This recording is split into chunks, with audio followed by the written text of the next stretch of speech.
ये कोई पहला मौका नहीं है कि जब परमेश्वर के लोगों के विरुद्ध, प्रभु की कलीसिया के विरुद्ध ऐसा कोई कानून पास किया गया है। जब हम प्रभु के वचन को पढ़ते हैं तो प्रभु के वचन में हमें मिलता है कि इससे पहले भी जो हमसे पहले जो प्रभु के लोग थे, परमेश्वर के लोग थे, उनके खिलाफ भी कानून पारित किए गए थे कि वो अपने परमेश्वर की उपासना ना कर पाए, अपने परमेश्वर की आराधना ना कर पाए, अपने प्रभु का नाम ना ले पाए, उसकी आज्ञाओं को ना मान पाए, उसके प्रेम और भलाइयों के बारे में किसी को ना बता पाए। तो हमसे पहले जो प्रभु के लोग थे उनको रोकने के लिए, उनके खिलाफ भी, उनको सताने के लिए ऐसे बहुत सारे कानून पास किए जाते रहे। Hallelujah, hallelujah. लेकिन उसका परिणाम क्या हुआ? क्या परमेश्वर का कार्य रुका?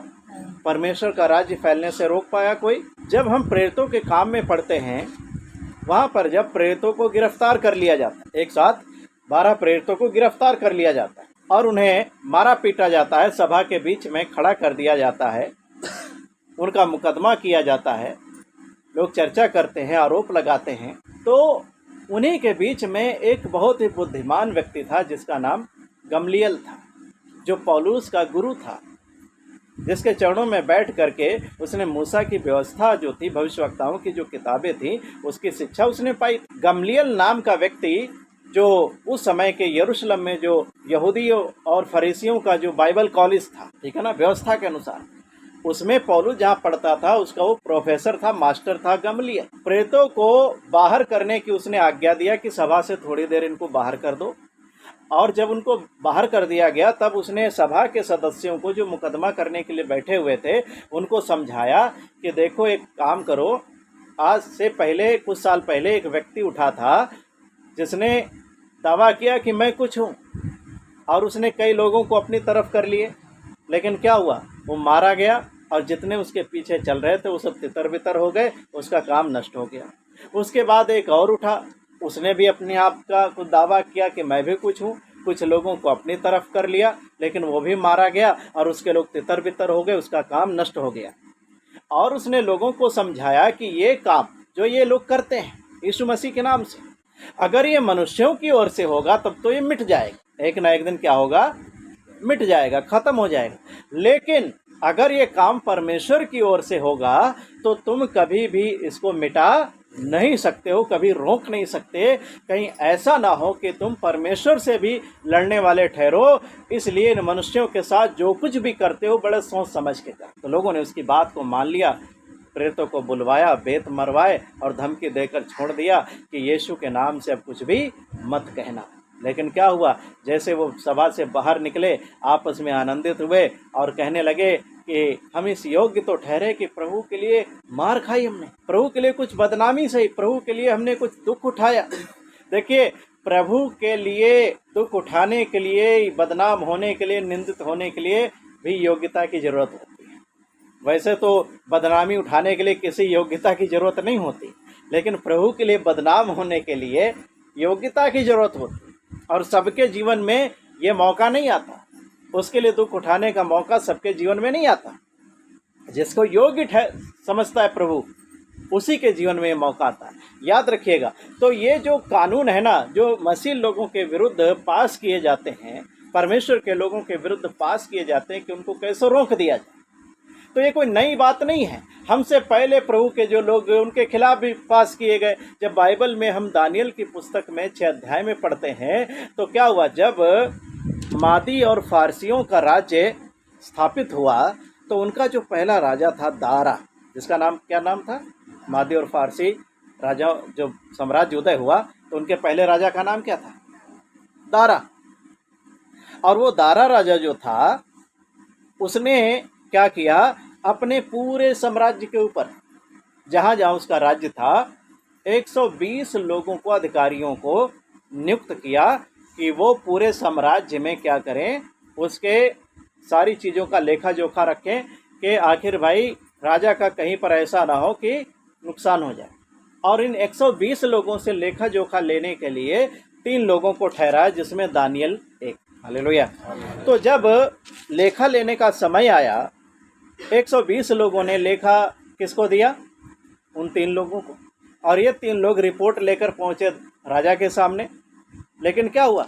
जितने दानियल के अंडर में लोग काम कर रहे थे, उन सब का काम, दानियल का जो काम था, सबसे बढ़िया, साफ सुथरा, हिसाब किताब बिल्कुल ओके, पक्का, कोई भी कहीं पर गड़बड़ी नहीं पाई गई। इसलिए राजा ने प्रसन्न होकर क्या किया, दानियल का और भी आदर मान किया, सम्मान किया, इनाम मिले। और ये बात देख करके उसके जो बाकी साथी लोग थे, जो अधिकारी थे, वो देख करके जल गए, दानियल के विरुद्ध डाह से, घृणा से, नफरत से भर गए। उन्होंने सोचा कि दानियल जब तक जिंदा है तब तक तो भाई हमारी तरक्की हो नहीं सकती। राजा दानियल से बड़ा प्रसन्न है और दानियल को ही बड़ा तवज्जो देता है, आदर मान करता है, बड़े इनाम मिलते हैं, राजा बड़ी उसकी प्रशंसा करता है, और हम लोग को जो है वो कुछ आदर मान ही नहीं करता। उन लोगों ने आपस में षड्यंत्र रचा कि दानियल को कैसो करके फंसाओ, उसे मरवा डालो। लेकिन क्या हुआ, जितना वो षड्यंत्र रचते गए, दानियल जो परमेश्वर की बुद्धि से भरपूर था, उसके काम में कोई भी गड़बड़ी कभी भी नहीं पाएंगे। तब उन्होंने आपस में विचार किया कि एक ही काम है जिसके द्वारा हम दानियल को नष्ट कर सकते, वरना उसके किसी काम में कोई गड़बड़ी नहीं पाई जाएगी। एक ही तरीका है उसको नष्ट करने का, उसके परमेश्वर की व्यवस्था को छोड़ और किसी बात में हम उसको दोषी नहीं ठहरा सकते। ठीक है ना। तो उन्होंने एक युक्ति निकाली। क्या युक्ति निकाली, ठीक है ना, इसको हम लोग पढ़ेंगे। उन्होंने एक युक्ति क्या निकाली, दानियल 6 अध्याय इसका 6 पद से पढ़िए। देखिए, राजा के पास तब अध्यक्ष और अधिपति राजा के पास उतावली से आए और उससे कहा, हे राजा दारा, तू युग युग जीवित रहे। ठीक है ना। तब दानियल के जो साथी, बाकी जो अध्यक्ष लोग थे, अधिपति लोग थे, वो उतावली से किसके पास गए, राजा के पास। क्या कहने लगे, हे राजा तू युगान युग जीवित रहे। और क्या हुआ, राज्य के सारे अध्यक्षों ने और हाकिमों, अधिपतियों, न्यायियों और गवर्नरों ने भी आपस सम्मत की है कि राजा ऐसी आज्ञा दे और ऐसी कड़ी आज्ञा निकाले कि 30 दिन तक जो कोई, हे राजा, तुझे छोड़ किसी और मनुष्य या देवता से विनती करे, वह सिंहों की माद में डाल दिया जाए। ठीक है ना। क्या इन्होंने युक्ति निकाली दानियल को फंसाने के लिए कि हे राजा, जितने भी अधिपति हैं, अधिकारी हैं, अध्यक्ष हैं, हम सबको यह अच्छा लगा कि 30 दिन तक कोई राजा को छोड़कर किसी और देवता ईश्वर से विनती करे, प्रार्थना करे, उनकी पूजा पाठ करे या उनको दंडवत करे, तो वो क्या किया जाए, सिंहों की माद में डाल दिया जाए, वो मार डाला जाए। 30 दिनों तक लोग राजा ही की उपासना करें, उसी से प्रार्थना करें। अगर कोई ऐसा ना करे तो सजा का भी प्रावधान किया गया कि सिंहों की माद में डाल दिया जाए। हालेलुया। और क्या हुआ, देखिए आगे पढ़िए 8 पद। इसलिए अब हे राजा, ऐसी आज्ञा दे और इस पत्र पर हस्ताक्षर कर, जिससे यह बात मादियों और फरसियों की अटल व्यवस्था के अनुसार बदली न जा सके। तब दारा राजा ने उस आज्ञा पत्र पर हस्ताक्षर कर दिया। ठीक है ना। तो जो ये लोग युक्ति निकाल करके आए थे कि दानियल को कैसे फंसाए, उन्होंने राजा को बता दिया। राजा उनकी बात सुनकर के बड़ा खुश हो गया। उसने सोचा नहीं कि आखिर इनके मन का विचार क्या है, किस योजना से, किस षड्यंत्र से ये लोग आए। राजा ने क्या किया, सरकारी मोहर जो होती है ना, अंगूठी पहना करते थे राजा लोग, तो जब राजा के हाथ की अंगूठी की मोहर जब किसी आज्ञा पत्र पर लग जाती थी तो उसको कोई बदल नहीं सकता, पक्का हो जाता। और राजा ने क्या किया, उसके अंगूठी की छाप लगा दी गई, सरकारी मोहर लगा दी गई, पक्का कर दिया गया कि कुछ भी बदला नहीं जाएगा। अगर कोई ऐसा नहीं करेगा कि 30 दिन तक राजा को छोड़कर किसी और की अगर कोई उपासना करेगा, तो याद रखना उस सिंहों के गड्ढे में, शेरों के सामने, भूखे शेरों के सामने डाल दिया जाएगा। ठीक है ना। और जब ये आज्ञा पत्र निकला, दानियल ने भी सुना। ठीक है ना, दानियल ने भी सुना, सारे लोगों ने भी सुना। अब ये जो आज्ञा निकली, बाकी लोगों ने सुन करके क्या सोचा होगा, ऐसा कानून राजा ने निकाला है, हस्ताक्षर किया गया, कुछ भी बदला नहीं जाएगा। अगर राजा की उपासना करना छोड़ किसी और की कोई उपासना करेगा तो शेरों के गड्ढे में डाल दिया जाएगा, भूखे शेर नोच नोच कर खा जाएंगे। सोच करके ही लोगों की क्या है, रूह कांप जाती होगी। ठीक है ना। सोच कर ही लोगों का क्या हुआ होगा कि रूह कांप गई होगी। राजा ने इसी सजा का प्रावधान किया। परिणाम, कई बार परिणाम की जो चिंता होती है ना, कई बार लोग परिणाम को सोच करके डर जाते हैं। डरते हैं कि नहीं डरते? तो ये जब कानून निकला, पास हुआ दानियल के विरुद्ध कि राजा को छोड़ कोई 30 दिनों तक किसी की उपासना करे तो शेरों के गड्ढे में डाल दिया जाएगा, तो लोगों को परिणाम की चिंता ने डरा दिया होगा, घबरा दिया होगा, झकझोर करके रख दिया होगा। हमारे सामने भी जब कोई विपरीत परिस्थिति आती है तब परिणाम की चिंता पहले आ जाती है कि इसका क्या परिणाम होगा। परिणाम को सोच कर डर जाते हैं कि नहीं डर जाते भाई? अब ये कानून पास हुआ, उम्र कैद हो जाएगी। अब इसको परिणाम को सोच करके डर लगता है, ठीक है ना, डर लगता है। दानियल के पास भी ये जब आज्ञा पहुंची, दानियल को भी परिणाम पता था कि इसका परिणाम क्या होगा। हालेलुया।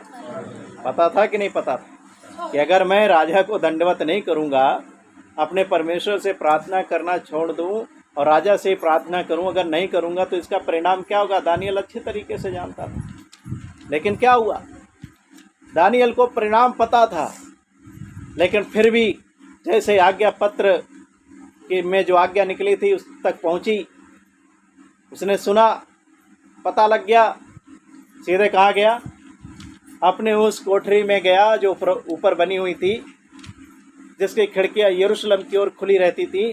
प्रभु के सामने घुटने टेके और प्रभु से प्रार्थना करने लगा। Hallelujah, hallelujah. परिणाम कई बार डरा देता है लोगों। दानियल को भी पता था, लेकिन परिणाम से वो नहीं डरा। उसने अपने परमेश्वर से प्रार्थना करना उसने बंद नहीं किया, प्रार्थना करना उसने नहीं छोड़ा। वो राजा को दंडवत करने के बजाय उसने क्या किया, शेरों की माद में जाना स्वीकार किया, लेकिन परमेश्वर के सामने घुटने टेकना उसने नहीं छोड़ा। समझ गए? परमेश्वर के सामने उसने घुटने टेकना नहीं छोड़ा। परिणाम मालूम था। हम लोग के पास एक कानून पहुंचा, परिणाम सोचकर डर गए। अब क्या करें? संगति बंद कर दे, प्रभु का नाम लेना बंद कर दे, प्रचार करना छोड़ दे, प्रार्थना करना छोड़ दे। क्या करें? अगर हम प्रभु का नाम लेंगे, किसी ने शिकायत कर दिया, उम्र कैद हो जाएगी, परिवार का क्या होगा, बच्चों का क्या होगा। ये सारी चिंताएं आकर के घेर लेती। परिणाम जो होता है ना, वो डरा देता है। एक बात याद रखिएगा, कानून प्रभु के लोगों के विरुद्ध कोई पहली बार नहीं पास, इससे पहले भी पास होते रहे। दानियल के खिलाफ पास हुआ कि नहीं पास हुआ? ठीक है ना। एस्तर रानी की पुस्तक को जब हम पढ़ते हैं, एस्तर रानी का वो रिश्तेदार मुर्दकै, जिसने उसे पाला पोसा था, फारस के राजा जो थे छैर्स, उनका हामान नाम का जो कर्मचारी था, बड़ा प्रतिष्ठित, बड़ा आदरमान राजा उसका कर, और सारी जनता उसको झुक करके दंडवत करती थी, लेकिन मुर्दकै उसके सामने नहीं झुकता था। और ये बात उस हामान को बहुत बुरी लगती थी कि एक यहूदी होकर, एक गुलाम होकर के मुझे नहीं दंडवत करता, मेरे सामने नहीं झुकता। राजा मेरा आदर मान करता है, सारी प्रजा मेरा आदर मान करती है, लेकिन ये मुर्दकै गुलाम मेरा आदर मान नहीं करता, मेरे सामने झुकता नहीं है। और इस बात को वो बहुत ही बुरा मानता था। एक बार वो अपने घर में गया, झुंझला करके अपनी पत्नी को सारा हाल बता दिया, दोस्तों को बता दिया। उसकी पत्नी ने, उसके दोस्तों ने सलाह दिया कि तू मुर्दकै पर अगर खाली हाथ उठाएगा, अगर खाली मुर्दकै पर हाथ उठाएगा तो ये तेरी शान के खिलाफ होगा। तो एक काम कर, मुर्दकै को मुर्दकै की जो पूरी जाति है ना यहूदी, उसको ही नाश कर दे, राजा से बातचीत कर, और इसके लिए एक तू 50 हाथ ऊंचा फांसी का खंबा बनवा मुर्दकै के लिए। और जब राजा की मोहर लग जाए कानून पर, तब मुर्दकै को सबसे पहले फांसी के खंबे पर लटकाना और उसके बाद उसकी सारी जाति को नष्ट कर देना। हामान ने अपनी पत्नी की, दोस्तों की बात मान करके क्या किया, राजा से गया, बातचीत किया। क्या आरोप लगाया कि तेरे राज्य में एक छिटकी हुई ऐसी जाति रहती है जिनके रीति रिवाज, जिनका सब कुछ अलग है, और वो राजा के लिए ठीक नहीं है, इस राज्य के लिए, तेरे राज्य के लिए ठीक नहीं है वो जाति। वो बहुत खतरनाक लोग हैं, उनका जीवित रहना ठीक नहीं है। ऐसा करो, उनको नाश करने की आज्ञा दो, और अगर राजा आज्ञा देगा उनको मारने की तो मैं बहुत सारी चांदी राजा के खजाने में दूंगा। राजा ने क्या बोला कि तू अपनी चांदी अपने पास रख, और जो जाति राज्य के लिए खतरा है उसको क्या कर, तू नाश कर। कानून पास करवाया, मोहर लगवाई, और क्या हुआ, सब जगह जितने 127 प्रांतों में लिखा, हिंदुस्तान से लेकर कूश देश तक उस राजा छेयर्स का फारसियों का साम्राज्य था। सारे 127 प्रांतों में उसने खबर पहुंचवा दी कि इस दिन इस महीने इस तारीख को क्या करना, एक साथ मिल करके जहाँ जहाँ यहूदी तुम्हारे बीच में रहते हैं उन सारे यहूदियों को उनके बाल बच्चों समेत सब समेत मार डालना, नष्ट कर डालना, कानून पास करना।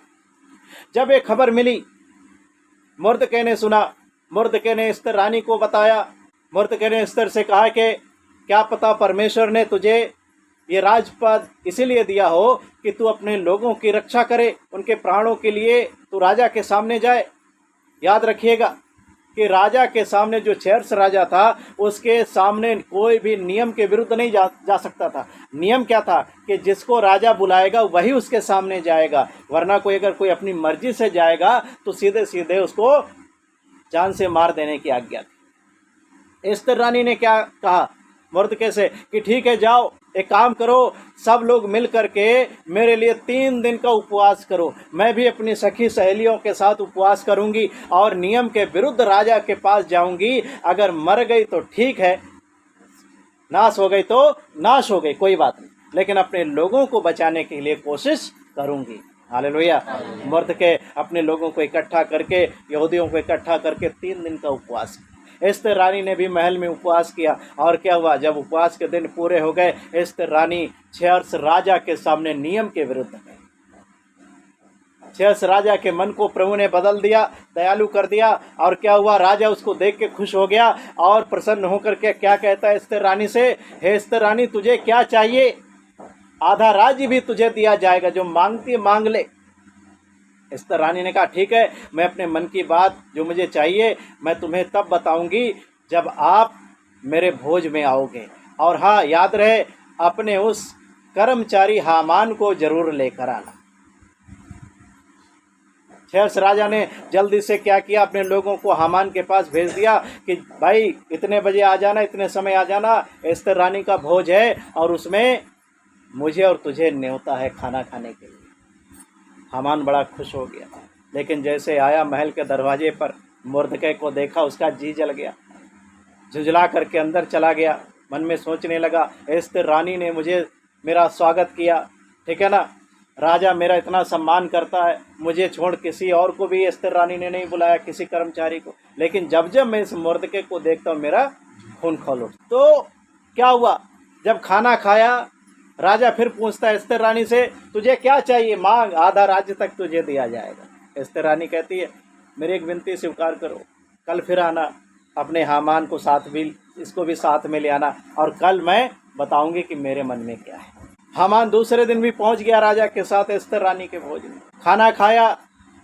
एस्तर रानी से राजा पूछता है बता तुझे क्या चाहिए, आधा राज्य तुझे दिया जाएगा। एस्तर रानी कहती है राजा मुझे राज्य नहीं चाहिए, मुझे अपने लोगों के प्राणों की भीख चाहिए, उन्हें बख्श दो बस, क्योंकि मेरे लोग जान से मार डालने के लिए बेच दिए गए हैं। अगर वो गुलाम होने के लिए बेच दिए जाते तो मैं चुप रहती, लेकिन उनको पृथ्वी पर से बिल्कुल नाश करने के लिए, उनका नामो निशान मिटा देने के लिए बेच दिया गया, तो मैं कैसे चुप रहूं अपने भाई बंधुओं को मरते हुए देख। राजा क्रोध में आ गया, बोला वो कौन दुष्ट है जिसने ऐसी युक्ति निकाली, किसने साहस किया है। एस्तर रानी क्या कहती, यही वो दुष्ट हामान है, इसी ने युक्ति निकाली मेरे लोगों को मार डालने के लिए। राजा गुस्से में उठा, बगीचे में चला, इधर हामान नशे में एस्तर रानी के ऊपर झुक रहा, रे छोड़ दो, माफ कर दो। राजा आया, देखा कि वो एस्तर रानी के ऊपर गिरा पड़ रहा है नशे में। राजा क्या कहता, तू मेरे सामने रानी से तू हंसी करेगा। जहाँ इतना राजा ने कहा, उसके सैनिकों ने उसका मुंह ढांप दिया हामान का, और क्या कहा, एक सैनिक ने क्या बताया, हे राजा इस हामान ने मुर्दके के लिए 50 हाथ ऊंचा फांसी का खंभा अपने घर में बनवाया। राजा क्या कहता है, इस हामान को ले जा करके उसी फांसी के खंभे पर लटका दो। मुर्दके बुलाया गया, हामान का पद किसे मिल गया, मुर्दके को। अंगूठी दे दी राजा ने, बोला ठीक है तुम अपने लोगों को बचाने के लिए जो कर सकते हो करो। उन्होंने चिट्ठियाँ लिखी, राजा की मोहर लगाई, और तेज दौड़ने वाले जो हरकारे होते थे, उस समय पुराने ज़माने पर जानवरों का इस्तेमाल किया जाता था एक जगह दूसरी जगह जाने। हम सभी लोग इस बात को जानते हैं ना, गधे के द्वारा, घोड़े के द्वारा, और एस्तर के पुस्तक में लिखा है साड़नियों का भी इस्तेमाल, जो फीमेल होते हैं ना, साड़ होता है साड़नी, उसका इस्तेमाल किया जाता है।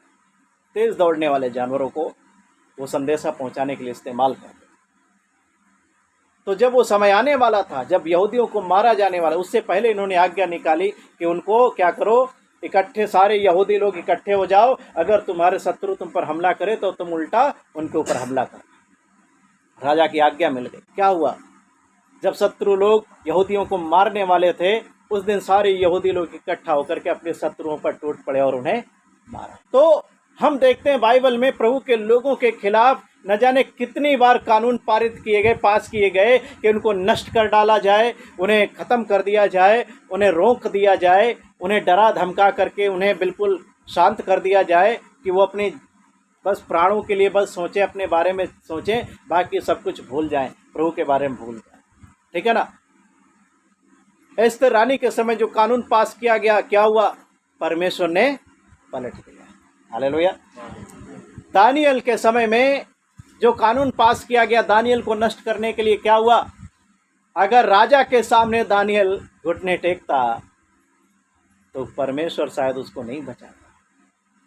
उसने राजा की आज्ञा को जानते हुए, परिणाम को जानते हुए नहीं डरा, प्रभु के सामने घुटने टेकते रहा, प्रार्थना करते रहा जैसे वो पहले किया करता था। और क्या हुआ, उसके विरोधियों ने जब देखा कि दानियल परमेश्वर से ही प्रार्थना कर रहा है, क्या किया, राजा से जाकर चुगली खाई और दानियल को शेरों की माद में डलवा दिया।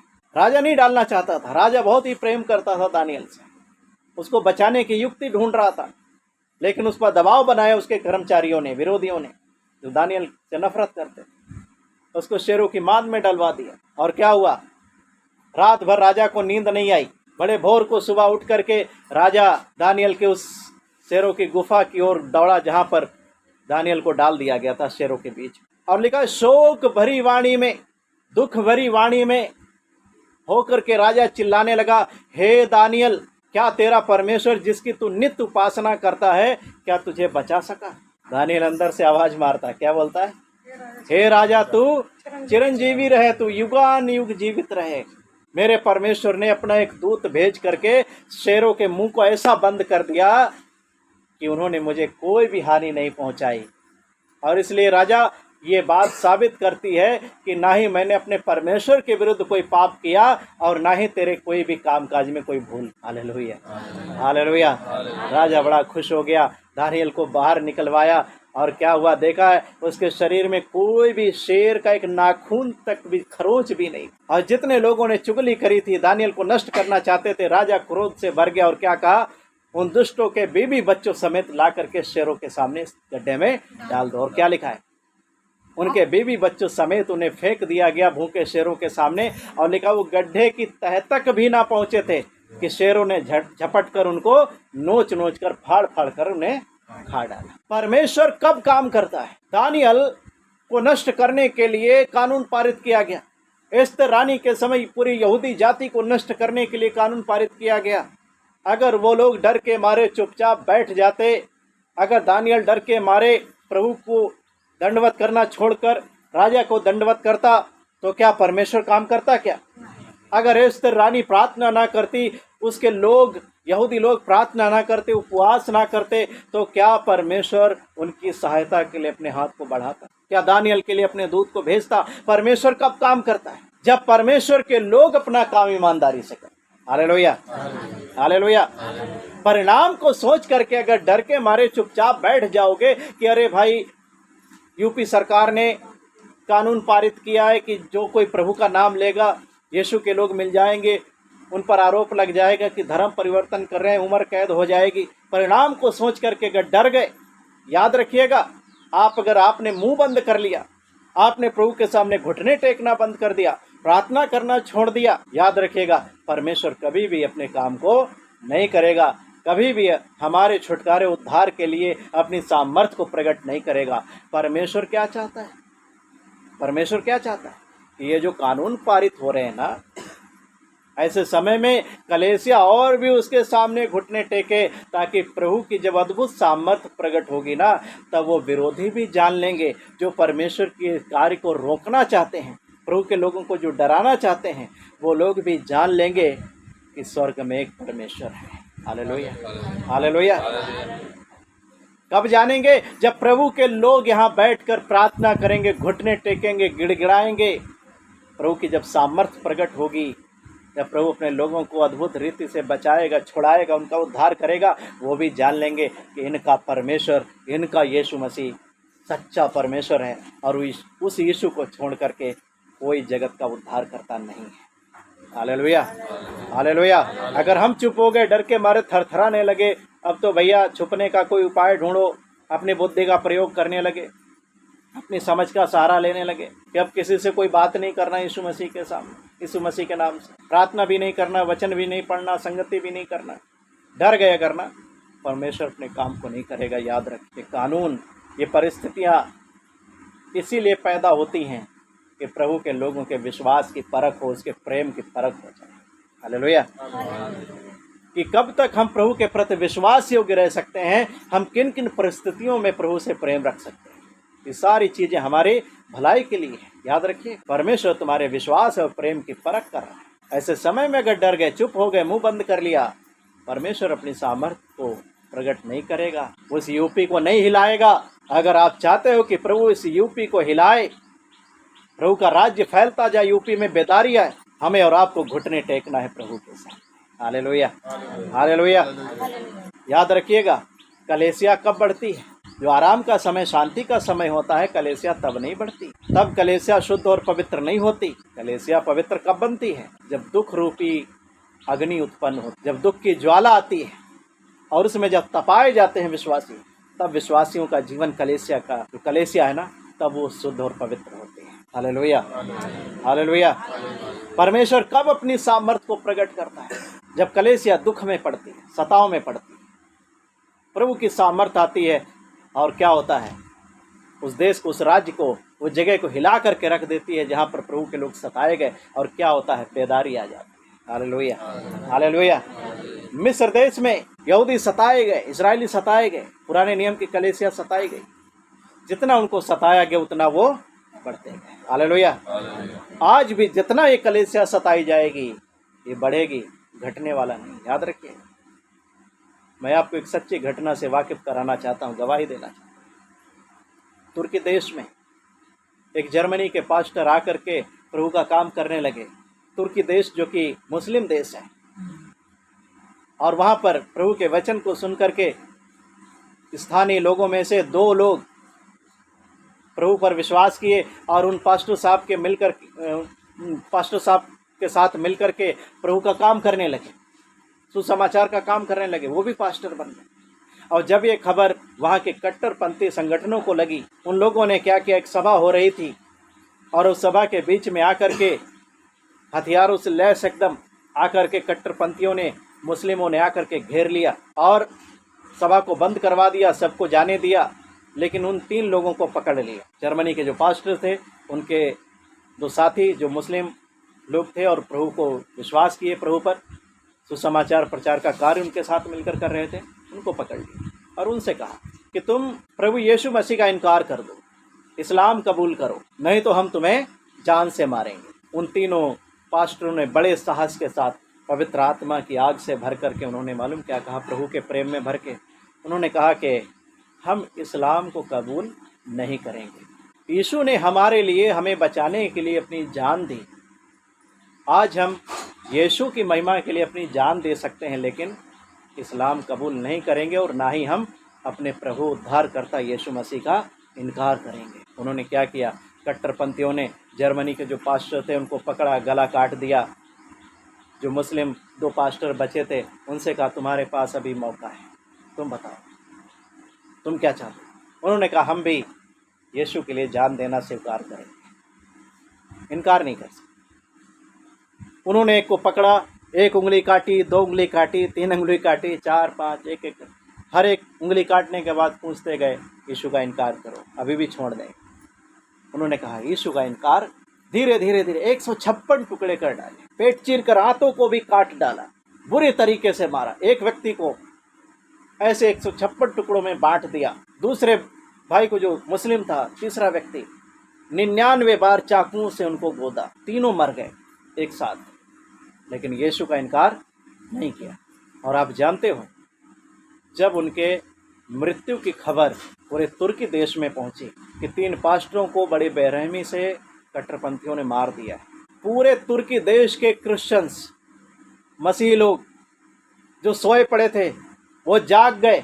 पवित्र आत्मा की आग उनके अंदर आ गई और उन्होंने बड़े बड़े बैनर लेकर के, पोस्टर लेकर के, हाथ में तख्तियों को लेकर के, लिख करके वो रोड पर बैठ गए और क्या कहने लगे, हम भी यीशु मसीह के लोग हैं, आओ और हमें भी क्या करो, मार डालो।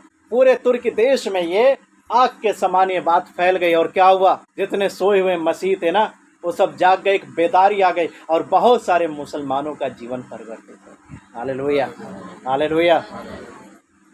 बेदारी कब आती है, कलेसिया कब बढ़ती है? जब कलेसिया संकट और कलेश में जाती, सताव में जाती। ये तरीका है कलेसिया के बढ़ने का। इसलिए घबराइएगा नहीं, डरिएगा नहीं, परिणाम की चिंता मत करो। अगर परिणाम की चिंता करोगे तो परिणाम आपको डरा देगा, आपको पीछे खींच लेगा। कोई भी कानून पास होता होने दो, लेकिन तुम्हारी जिम्मेदारी क्या है? दानियल के समान प्रभु के सामने घुटने टेकते रहो। Hallelujah, hallelujah. और जो लोग ऐसे कानून पास करते हैं कि प्रभु के लोगों को नष्ट कर दिया जाए, उन्हें सताया जाए, उन्हें जेल खानों में डाला जाए, जिनके मुंह शेरों के समान खुले हुए जो दहाड़ रहे हैं, प्रभु क्या करेगा? अपने दूत को भेज करके इनके मुंह को बंद कर देगा। Hallelujah, hallelujah. परिणाम की चिंता मत करिए। मैं आपके उत्साह को बढ़ाना चाहता हूँ। आप अगर चाहते हो उत्तर प्रदेश को बदलते हुए देखें, आप अपने गांव को, मोहल्ले को बदलते हुए देखना चाहते हो, आप प्रभु के सामने घुटने टेको, गवाही दो। हालेलुया। परिणाम की चिंता मत करो। याद रखिएगा, अगर आप और हमने अपना काम करना बंद कर दिया तो परमेश्वर की सामर्थ्य नहीं आएगी, प्रभु की सहायता नहीं आएगी, उसकी बेदारी नहीं आएगी। पवित्र आत्मा आकर के इस राज्य को नहीं हिलाएगा अगर हम अपना काम करना छोड़ दें। अगर हम चाहते हैं कि प्रभु इसको हिलाए और बदल करके रख दें, दानियल के समान घुटने टेको, एस्तर रानी के समान गिड़गिड़ा करके उपवास रख के प्रार्थना करो। परमेश्वर परिस्थितियों को बदलने वाला, हालेलुया, कानून को ध्वस्त कर देने वाला हमारा परमेश्वर है। और जो लोग ऐसे कानूनों को पास करते हैं वो भी जान लेंगे कि स्वर्ग में जो परमेश्वर है, जो उद्धार करता यीशु है, उसको छोड़ कोई भी मानव जाति का उद्धार करता। Hallelujah, hallelujah. इसलिए डरिएगा नहीं, घबराइएगा नहीं। अगर कुछ करने की आवश्यकता है तो प्रार्थना करो। हालेलुया, उपवास रखो। आपकी प्रार्थना और आपके उपवास से परमेश्वर जब अपनी सामर्थ्य को प्रकट करेगा, आपकी उपवास और प्रार्थना को जब परमेश्वर देखेगा, सुनेगा, अपनी सामर्थ्य को प्रकट करेगा, इस राज्य को, इस जिले को, आपके गांव मोहल्ले को, आपके शहर को बदल करके रख देगा। हालेलुया। आपको एक धधकती हुई आग बनाएगा परमेश्वर। और क्या होगा? शैतान के सारे चलते हुए तीरों को बुझाएगा और गढ़ों को हमारे द्वारा ढा देगा। हालेलुया। और शैतान की जो गिरफ्त में लोग पड़े ना, उनको छुड़ा करके अपने पास लेकर आए। Hallelujah, hallelujah. इस बात को याद रखिएगा कि ये जो कानून पास हुए हैं, ये कोई पहला मौका नहीं है, कोई पहली दफ़ा नहीं कानून पास हुए, इससे पहले होते रहे। और हम आज प्रभु के वचन से सीख रहे हैं, जितने भी कानून पास हुए उन सब का क्या हुआ? प्रभु ने उलट कर दिया। जितने लोगों ने षड्यंत्र रचा था प्रभु के लोगों के विरुद्ध कि उनको नाश कर डाले, वो विनाश उन्हीं के ऊपर आ गया। हालेलुया। यशायाह में प्रभु कहता है, जितने हथियार तेरी हानि के लिए बनाए जाएंगे उनमें से कोई भी सफल ना हो। हालेलुया। परंतु तू उन सबों से जीत जाएगा।